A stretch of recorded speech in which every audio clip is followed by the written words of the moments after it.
Welcome to Bark Dialogue, the podcast for people who want to truly understand dogs, improve animal welfare, and build safer, stronger relationships between humans and animals. If you care about what animals are trying to tell us, you're in the right place. Welcome to Bark Dialogue. I'm Lae Monier, behaviorist. Today we are discussing a crisis that is shaking the very foundation of animal welfare in the UK. Recently, Owen Sharp, the CEO of Dogs Trust, issued what can only be described as a distress call. He spoke of a perfect storm, a convergence of the post lockdown transition and a brutal cost of living crisis that has pushed our rescue centres to a literal breaking point. At Dogs Trust alone, they are seeing record high numbers of people looking to give up their dogs, with 50,000 inquiries a year. But while the headlines focus on the economy, here at Bark Dialogue, we need to look deeper at the behavioral illiteracy fueling this fire. Mr. Sharp highlights a heartbreaking reality. Rescue centers are full, and for the first time, they are having to say no to healthy dogs.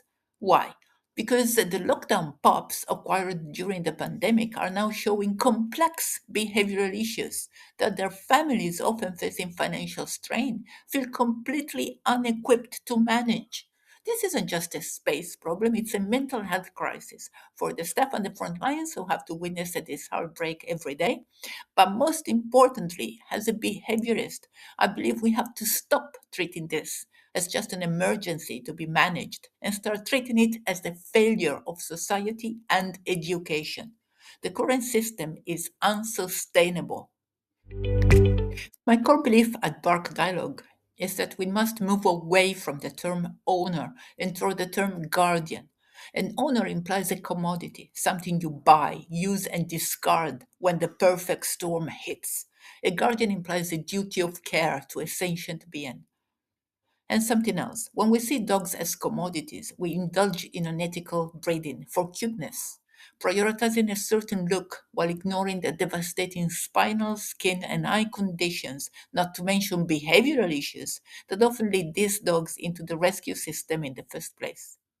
We need innate health assessments to be the industry standard, ensuring dogs are bred for quality of life, not consumer trends.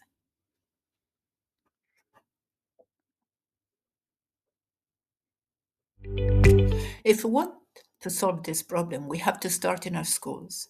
I am advocating for mandatory animal welfare and environmental education in the UK national curriculum.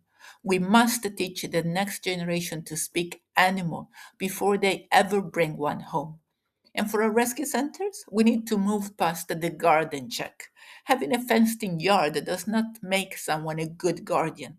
We need a vetting process that assesses an adopter's personality, their behavioral literacy, and their ability to recognize when they need professional help from a behaviorist. We need to normalize asking for help early before surrender feels like the only option. Owen Sharp is right. It is a heartbreak, but it is a heartbreak of our own making, and we can prevent it if we stop looking for quick fixes and start building a foundation of education and respect. We cannot continue to postpone these difficult conversations simply because we do not like them. Thank you for listening to Bark Dialogue. Let's stop the cycle of rescue and start at the era of communication. I'm Lemonier, and I'll talk to you next time.